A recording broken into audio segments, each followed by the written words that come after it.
ሰላም፣ ይህ ሀላቅ ፖድካስት ነው። ሀላቅ ፖድካስት በአዲስ አበባ ሳይንስና ቴክኖሎጂ ዩኒቨርሲቲ የወንጌላውያን ክርስቲያን ተማሪዎች ህብረት ካውንስሊንግ ቲም የሚዘጋጅ ክርስቲያናዊ ፖድካስት ነው። ሀላቅ የጽድቅ መንገድ።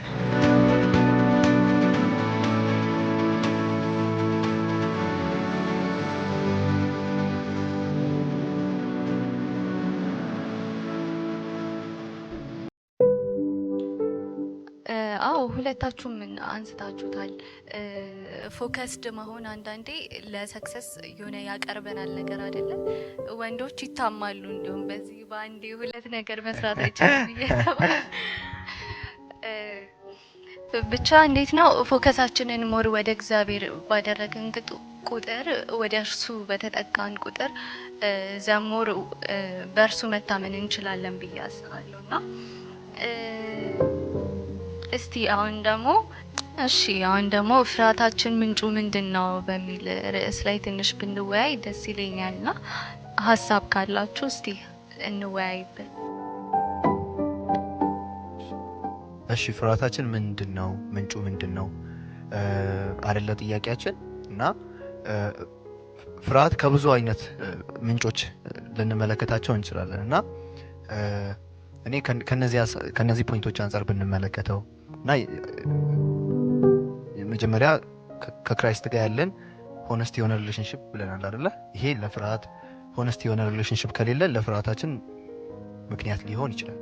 ሁለተኛው ደግሞ ሀሳብ ማንሳት እንፈልገው የመጣንበት የህይወት ጎዳና፣ እያንዳንዳችን ያሳለፍነው የህይወት ጎዳና ኮንቲኒየስ የሆነ የክህደት ህይወትን ካሳለፍን፣ ኮንቲኒየስ የሆነ ሰው የመጉዳት ህይወትን ካሳለፍን በክራይስት ላይ መታመን፣ በእግዚአብሔር ላይ መታመን ትንሽ ሊከብደን ይችላል። እና ይሄ የመጣንበት የህይወት ፓዝ ምን አይነት ህይወት ነው ያሳለፍነው፣ የመጣንበት የተለያዩ ትራውማዎች ሊኖሩ ይችላሉ። እና እነዚህ ትራውማዎች ክራይስትን እንድንፈራው ወይም ትረስት እንዳናደርገው በእግዚአብሔር ላይ ታምነን እንድንኖር ሊያስፈሩን ይችላሉ። እና እነዚህ የመጣንበት የህይወት ፓዝ እና ከክራይስት ጋር ኮምፕሊትሊ ሆነስት የሆነ ሪሌሽንሺፕ አለመኖር ለፍርሃታችን ምክንያት ተደርገው ሊነሱ ይችላሉ። እሺ፣ እንደኔ እይታ የሰው የፍርሃት ምንጩ ሶስት ነገር ነው ብዬ አስባለሁ። ወይ ሶስት ብቻ አይደለም፣ ግን ያው እኔ ያሰብኩት ሶስት ነው። ያወቅነው ነገር ያስፈራናል፣ ያላወቅነው ነገር ያስፈራናል፣ ያልተዘጋጀንበት ነገር ያስፈራናል። ያወቅነው ነገር ሲላችሁ የሆነ በቃ ነገ ከባድ ነገር እንደሚመጣ ስናውቅ፣ ነገ የሆነ ለምሳሌ ነገ ፈተና ሲኖርብን ያስፈራናል ኦብቪየስሊ። በቃ ከባድ ነገር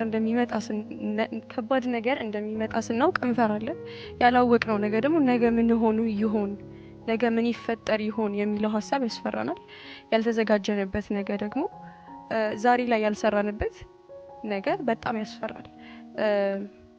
እንደ ወጣት ብዙ ጊዜ ይሄኛውን እዚህ ጋር ነው መስራት አለብን ብዬ የማስበው እኔ። ያልተዘጋጀንበትን ነገር ላለመፍራት ዛሬ መዘጋጀት አለብን። ብዙ ጊዜ እንደ ወጣት ብዙ ቦታዎች እንሄዳለን፣ ጊዜያችንን ያላግባብ እናቃጥላለን። አባቴ እንዲሁም እንዲህ ይላል፣ ኢትዮጵያዊ ነው የሚለው ብዙ ጊዜ ግን የሰው ልጅ 7 ዓመት መቸገር አቅቶና 7 ዓመት ይሰቃያል። 7ቱን ዓመት አንዘጋጅም፣ ስለዚህ 7 ዓመት እንሰቃያለን። ስለዚህ በ7 ዓመት ውስጥ ሰው በ7 ዓመት ፍርሃት ውስጥ ይኖራል። 7ውንም ዓመት ነገው ምን እንደሚሆን ሳያቅ እየተጨነቀ ደግሞ ነገ ከየት አመጣ ይሆን፣ ነገ ደግሞ እንዴት ኖር ይሆን እየተጨነቀ ይኖራልና ያለንን እቺ ነው የወጣትነት ጊዜያችንን በመስራት በመትጋት ብናሳልፍ በቃ ብዙ ዲስትራክሽኖችን አቮይድ ማድረግ ብንችል፣ ከጌታ ጋር ጊዜ ብናሳልፍ፣ ራሳችን ላይ ኢንቨስት ብናደርግ የነገውን ቀጣያችንን ብዙ አመታችንን ያለ ፍርሃት መኖር እንችላለን ብዬ አስባለሁ። ነገ በእጃችን አይደለም ኦብቪየስሊ፣ ግን እኛ አቮይድ ማድረግ የምንችላቸውን ፍርሃቶችና ጭንቀቶች አሁን ላይ ሰርተን አቮይድ ማድረግ እንችላለን።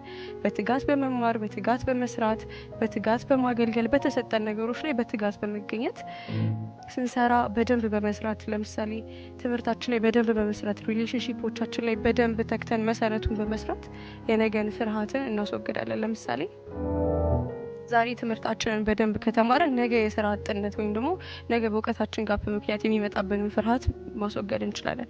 ዛሬ ሪሌሽንሺፖቻችን ላይ በስርዓት መሰረቱን ከሰራን ነገ የፍቺ የመጣላትን ፍርሃት ማስወገድ እንችላለን። እና በተሰጠን ጊዜ እጃችን ላይ ባለው ሞመንት ተክተን መስራት፣ ያላወቅነውን ነገር ወይም ደግሞ ያልተዘጋጀንበትን ነገር ፍርሃትን አቮይድ ማድረግ እንችላለን ብዬ አስባለሁ።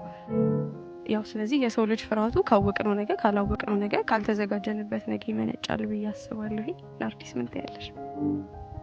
አዎ የፍርሃታችን ምንጮች ብዙ ሊሆኑ ይችላሉ። እኔ ከምን አንግል የተረዳሁት አንደኛው እንዴት ነው ፍርሃት ሊመነጭ የሚችለው ካለማወቅ ነው ብዬ አስባለሁ። መጽሐፍ ቅዱሳችን ሲናገር ሕዝቤ እውቀት ከማጣቱ የተነሳ ጠፋ አይደለም።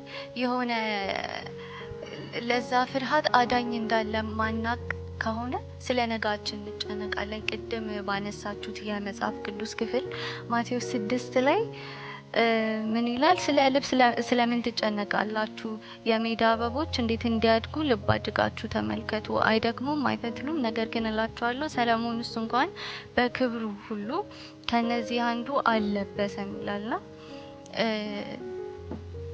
እንዴት ነው አሁን እንደ ክርስቲያን ኑሯችን በእግዚአብሔር እጅ ነው አይደለ? ሁላችንም ይሄንን አምነን ነው በጌታ በኢየሱስ ክርስቶስ ስናምን ነፍሳችንን ህይወታችንን ሁሉ ነገራችንን ለሱ ሰውተን ነው ህይወታችን በእግዚአብሔር እጅ ውስጥ ነው ማለት ነውና ዝም ብላችሁ ስታስቡት አሁን እየተጨነቅን ያለነው ነገር ነንሴንስ ነው። ለምን እግዚአብሔር የሚያበላን ከሆነ የሚያጠጣን ከሆነ የሚያኖረን ከሆነ መንፈሱን ደግሞ ከምንም በላይ መንፈሱን ደግሞ የሚሞላን ከሆነ ምንም ሌላኛው የፍርሃታችን ምንጭ ብዬ ማስበው ነገር ምንድነው? እውቀት ማጣት ይመስለኛል። መጽሐፍ ቅዱሳችን ሲናገር ህዝቤ እውቀት ከማጣቱ የተነሳ ጠፋ ነው አይደል የሚለው። ለየሆነ ፍርሃት የሚታደግ የሆነ አምላክ እንዳለ ማናቅ ከሆነ ለነጋችን ማንሰጋበት ምንም ምክንያት የለም ብዬ አስባለሁ። እንደ ክርስቲያን ህይወታችን በእርሱ እጅ ነው አይደለ? ሸክላ ሰሪ ሸክላን እንደገና መልሶ መስራት እንደሚችል እግዚአብሔርም የኛን ህይወት እንደዛ ነው የሚሰራው። ግን ደግሞ እኛ ያው እንደ ሰው ብዙ ቤዚክ ኒዶች አሉን አይደል? ብዙ ኔሴሲቲዎች አሉን የሚያስፈልጉን በዚች ምድር ስንኖር። ግን ከዛ ሁሉ የተሻለ ደግሞ ይሄ እውቀትኛ ውስጥ ሲገባ ማለትም የክርስቶስ ልህቀት ሲገባን ይሄ ሁሉ እየቀነሰብን ይመጣል ብዬ አስባለሁ። የፍርሃታችን መጠን እየቀነሰ ይመጣል ብዬ አስባለሁ። ለምንፈራቸው ለእያንዳንዱ ነገሮች መፍትሄ አለ።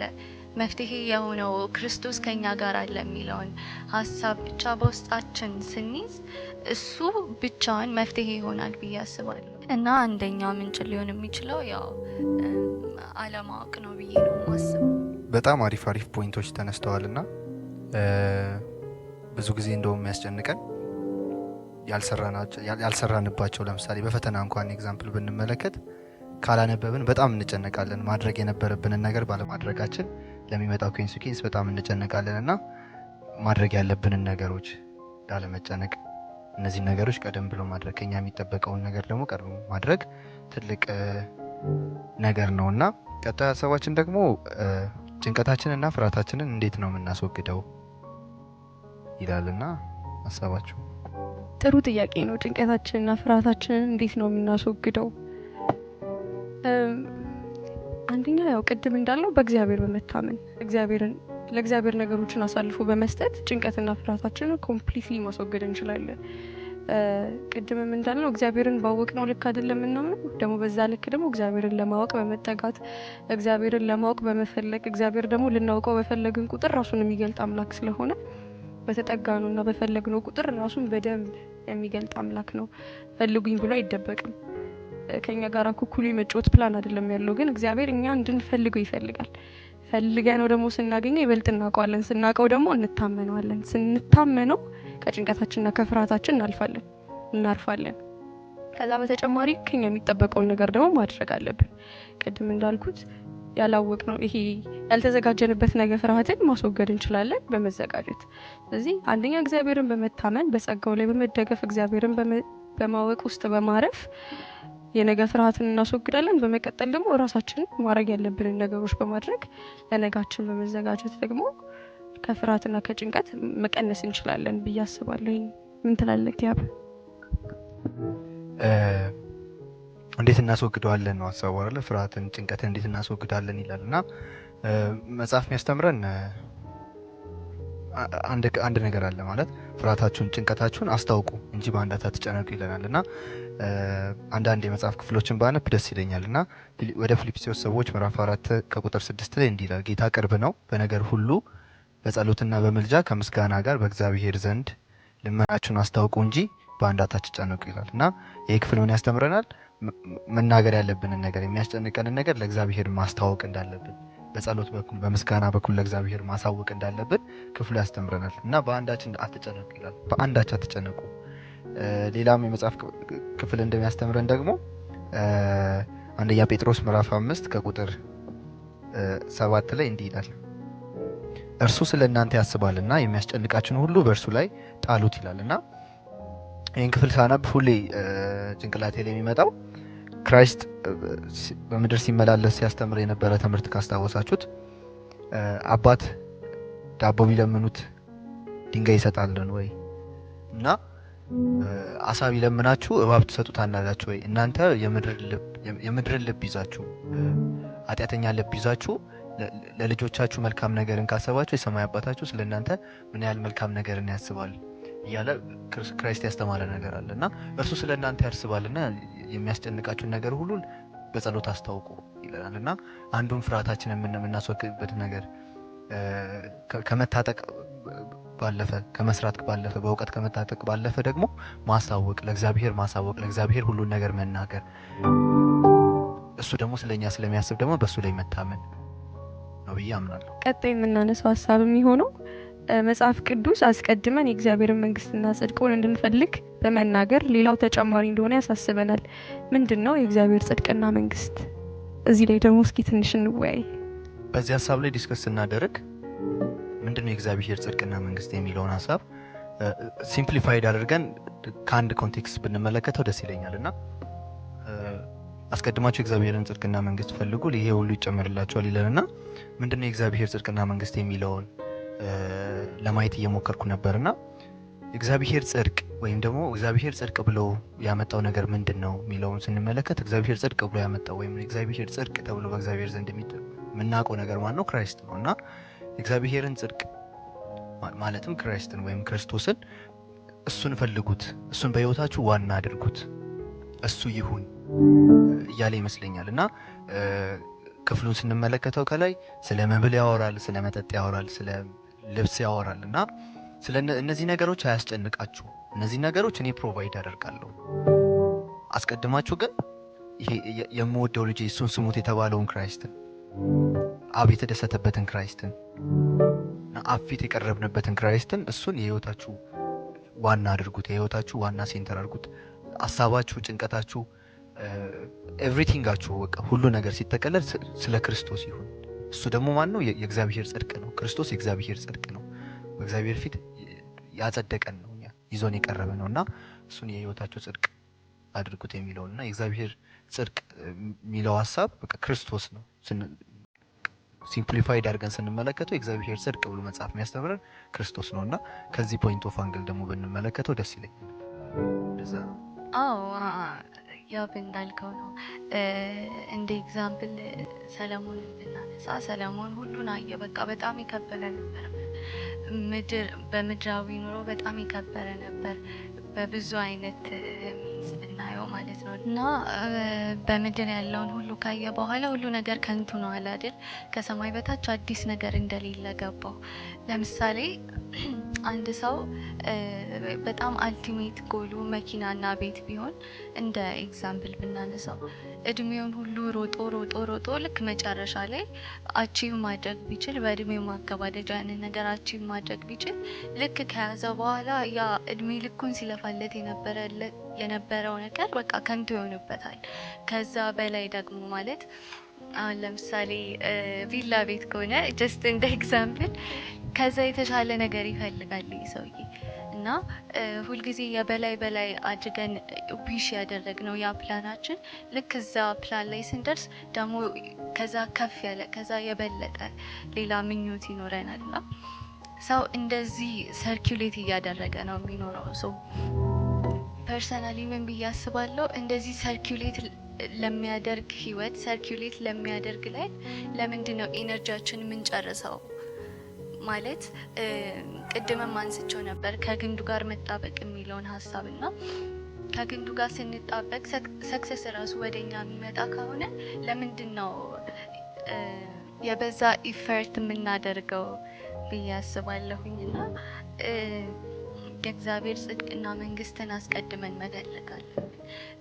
ለህይወታችን ስንቅ የሚሆነን እሱ ስለሆነ ክርስቶስን መፈለግ ስለሆነ ለህይወታችን ስንቅ የሚሆነን ነገር መጀመሪያ አስቀድመን ክርስቶስን ብንመስል መንግስቱንና ጽድቁን ብንፈልግ ሌላው ሁሉ ተጨማሪ እንደሆነ መረዳት እንችላለን። እና እዛው ቨርስ ላይ እንኳን ብናየው ሌላው ሁሉ ተጨማሪ ነው የሚለው ከላይ ጠቅሷቸዋል። ምን እንበላለን፣ ምን እንጠጣለን፣ ምንስ እንለብሳለን የሚሉ ኢሹዎችን ያነሳልና which is የዚህ ዘመን ነሰሲቲዎች አይደል? ሰው ለመኖር ይበላል፣ ይጠጣል፣ ከዛ ልብስ የሚያስፈልገዋል። ያው ሼልተር ነው የቀረ እና ከነሱ ሁሉ በፊት ግን መንግስትና ጽድቁን እንፈልግ። ያኔ ለህይወታችን ስንቅ የሚሆንን ነገር እናገኛለን። ኢቭን ከነዚህ እዚህ ጋር ሌላ ተብሎ ከተገለጹት ነገሮች ውጭ እንኳን ቢሆኑ መጀመሪያ መንግስትና ጽድቁን ማስቀደም ያስባለሁ። ናርዲ አሪፍ ሀሳብ ነው ያነሳሽውና እዚህ ላይ አንድ ነገር መጨመር ነው የምፈልገውና እንደ ምክርም ነገር ብትመለከቱትና በእግዚአብሔር ጽድቅ በሚለው ወይም በእግዚአብሔር መንግስት በሚባለው ነገር ውስጥ አንድ ሁላችንም ኤክስፒሪየንስ ያደረግነው ነገር አለና እርሱም ደግሞ የእግዚአብሔር ፍቅር ነውና እዚህ ሀሳብ ላይ አንድ የእግዚአብሔር ቃል ላንብብና አንደኛው ዮሐንስ መልእክት ምዕራፍ 4 ከቁጥር 18 ላይ እንዲህ ይላል፣ ፍጹም ፍቅር ፍርሃትን አውጥቶ ይጥላል እንጂ በፍቅር ፍርሃት የለም። ፍርሃት ቅጣት አለውና የሚፈራ ሰው ፍቅር ፍጹም አይደለም ይላልና የተካፈልነው ፍቅር ፍርሃትን የሚያስወግድ ነውና በተካፈልነው ፍቅር እንድንመላለስ የሚያስፈሩን ነገሮች ካሉ በህይወታችን ፍርሃት ካለ የተካፈልነውን ፍቅር መገምገም እንዳለብንና በእግዚአብሔር ጽድቅ የሚባለው እግዚአብሔር መንግስት በተባለው ውስጥ ደግሞ ፍጹም የሆነ ፍቅር ኤክስፒሪየንስ አድርገናልና ፍጹም በሆነው ፍቅር ፍርሃትን አውጥተን እንድንጥል እመክራችኋለሁ። ቅድም ናርዲም እያነሳችሁት ነበር፣ ናርዲም ያብም እያላችሁ ነበረ የእግዚአብሔርን ጽድቅና መንግስት ስለመፈለግ ማለት ነው። ብዙ ጊዜ ብዙ ሰው በጣም ብዙ ፕራዮሪቲ ያለው እንደየሰው ይለያያል። ፕራዮሪቲ አንዳንድ ሰው ፕራዮሪቲ አንደኛ ትምህርቴ፣ ሁለተኛ ቤተሰቤ ሊል ይችላል። አንደኛው ደግሞ ኧረ ስራዬ ነው የኔ ፕራዮሪቲ፣ ኧረ ጓደኞቼ ናቸው የኔ ፕራዮሪቲ ይባላል። ነው እግዚአብሔርን መፈለግ የእግዚአብሔርን ጽድቅና የእግዚአብሔርን መንግስት መፈለግ ሲባል ብዙ ጊዜ ሁሉንም ነገር ትተን የሆነ ቦታ ውስጥ ከተናቸው ከዛ በቃ የእግዚአብሔርን ነገር መፈለግ ብቻ ብሎ ኢንተርፕሬት የሚያደርግ ሰው አለ። እኔ እንደዛ ላይም ፕራዮሪቲ የምንላቸው ነገሮች አሉ። ነገር ግን ፕራዮሪቲ የምንላቸው ነገሮች በሙሉ የምናስኬደው የእግዚአብሔርን ጽድቅና የእግዚአብሔርን መንግስት እየፈለግ ነው። ለምሳሌ ትምህርታችን አለ አይደል? ትምህርታችንን ስንማር በዛ ውስጥ የእግዚአብሔር ጽድቅና የእግዚአብሔር መንግስት በሆነ መንገድ የእግዚአብሔርን ጽድቅና መንግስት በመፈለግ ውስጥ ነው ማስኬድ ያለብን። ትምህርታችንን እግዚአብሔርን በሚወደውና በሚያስከብረው መንገድ መማር፣ አገልግሎታችንን እንደዛው ማድረግ፣ ከቤተሰቦቻችን ጋር ከጓደኞቻችን ጋር ያለን ሪሌሽንሺፕ እግዚአብሔርን በሚያስከብረው ጽድቅ በሆነ መንገድ ውስጥ ማስኬድ ነው ብዬ አስባለሁኝና ፕራዮሪቲ ብለን የሰጠናቸውን ነገሮች እግዚአብሔር በሚወደው መንገድ ማስኬድ ነው ብዬ አስባለሁኝና ብዙ ጊዜ ደግሞ ሌሎች ነገሮች ይጨመሩላቸዋል ሲል ሰው የሆነ ኤክስትራቫጋንት የሆነ ነገር የሆነ መኪና ይሰጣል፣ እግዚአብሔርን ጽድቅ ፈልግ፣ የሆነ ትልቅ ቤት ይሰጣል፣ እግዚአብሔርን መንግስት ፈልግ። ቃሉን ራሱ ስናነበው ከላይ የሚያወራው ስለ ምግብ፣ ስለ መጠጥ፣ ስለ መጠለያ ነው። ቤዚክ ኒድ ስለሆኑ ነገሮች ነው። ሰው የእግዚአብሔርን ነገር ፈልጎ እግዚአብሔር ደግሞ ቤዚክ ኒድ የሆነውን ነገር ፕሮቫይድ ያደርጋል እንጂ በቃ እኔ እግዚአብሔርን ፈልጌያለሁ፣ የእግዚአብሔርን ስራ ሰርቻለሁ፣ ስለዚህ ትልቅ ቤት ይኖረኛል ማለት አይደለም። እና እዚህ ላይ ላነሳ የምፈልገው ሀሳብ በቃ የእግዚአብሔርን ነገሮች እግዚአብሔር በሚወዳቸው መንገድ በህይወታችን ውስጥ ኢንክሉድ አድርገን ማድረግ ነው የእግዚአብሔርን ጽድቅና መንግስት መፈለግ። ለመጠቅለል ያክል ደግሞ እስካሁን ስናወራ የነበረው ነገር ከነገ ፍርሃታችን፣ ከነገ ጭንቀታችን፣ ከነገ ካሉብን ስጋቶች ሁሉ ማረፍ የምንችለው እግዚአብሔርን በማወቅ እግዚአብሔርን በመደገፍ እግዚአብሔርን በመታመን ነውና እግዚአብሔር ደግሞ ጽድቁንና መንግስቱን በመፈለግ እሱን በመውደድ ለሱ በመታዘዝ ከዛ ደግሞ ከፍርሃት ነፃ ህይወት በመኖር እግዚአብሔር ይባርከን። እግዚአብሔር ህይወታችንን እርሱን በመታመን ያስፋው። መጨመር የምትፈልጉት ሀሳብ አለ? እሺ፣ የምትጨምሩት ሀሳብ ከሌለ እስካሁን አብራችሁን ስለነበራችሁ ስለተከታተላችሁን እጅግ በጣም አድርገን እናመሰግናለን። ይሄ የሀላቅ ፖድካስት ነው። ፖድካስታችንን በዚሁ እንጨርሳለን። ተባረኩ። በዛሬው ኤፒሶድ አብራችሁን ስለነበራችሁ እናመሰግናለን። እግዚአብሔር በብዙ እንዳስተማራችሁም ተስፋ እናደርጋለን። ለማንኛውም ጥያቄና አስተያየት ዲስክሪፕሽን ላይ ባለው ስልክ ቁጥር ልታገኙ ትችላላችሁ። በተጨማሪም ማንነታችሁ ሳይታወቅ የምክር አገልግሎት ማግኘት የምትችሉበትን የቴሌግራም ቦት ዲስክሪፕሽን ላይ አስቀምጠናል። እስከ ቀጣይ ኤፒሶዳችን መልካም ጊዜ። ሀላቅ የጽድቅ መንገድ